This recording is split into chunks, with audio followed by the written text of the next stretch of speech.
Autre chose à présent, nous vous présentons régulièrement dans nos journaux des actions de simples citoyens qui tentent de changer la vie des autres.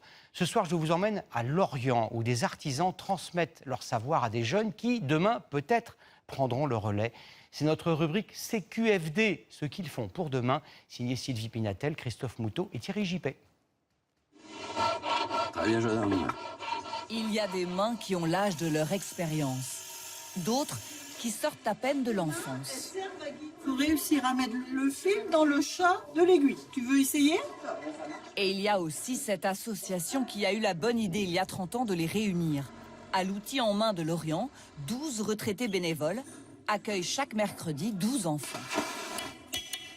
Je te laisse faire maintenant. Allez, tout seul.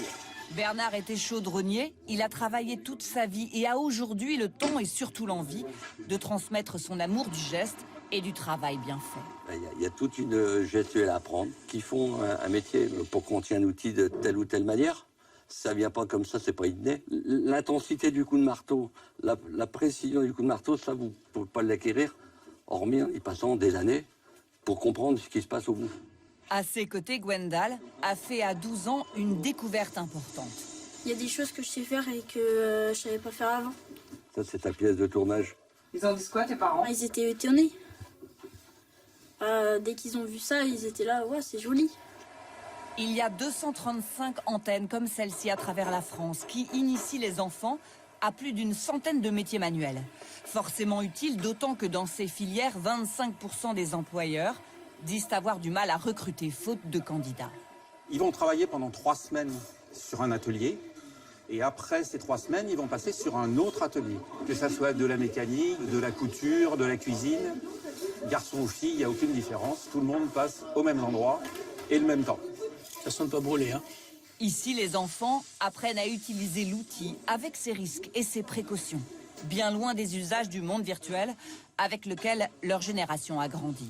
Pour l'instant, il a un petit peu peur du chalumeau. Il a un peu moins peur cette fois-ci. Il prend plus confiance. C'est précisément pour cela que Brieux aime venir ici. J'aimerais bien soit électricien, soit ingénieur. Il y a les fusibles, les petits moteurs, les LED. Donc ici, c'est le moyen de m'expérimenter aussi à la maison, comme ça je peux reproduire quelques petites expériences, pas sur les prises. Non, voilà.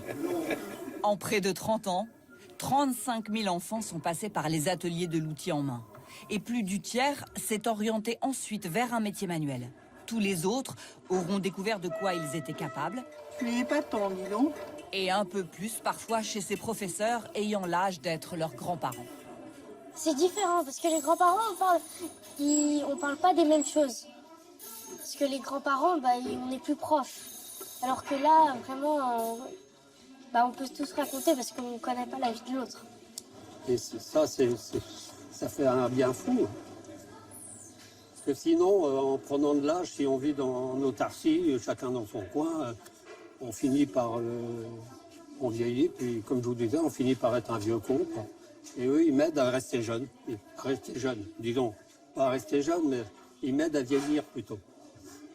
Il a des bonnes blagues aussi. Puis, Alors avis à tous les autres artisans retraités de la région. Taillé, impeccable.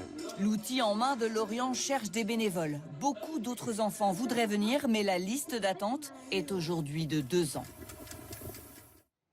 Ces jeunes seront peut-être les ingénieurs,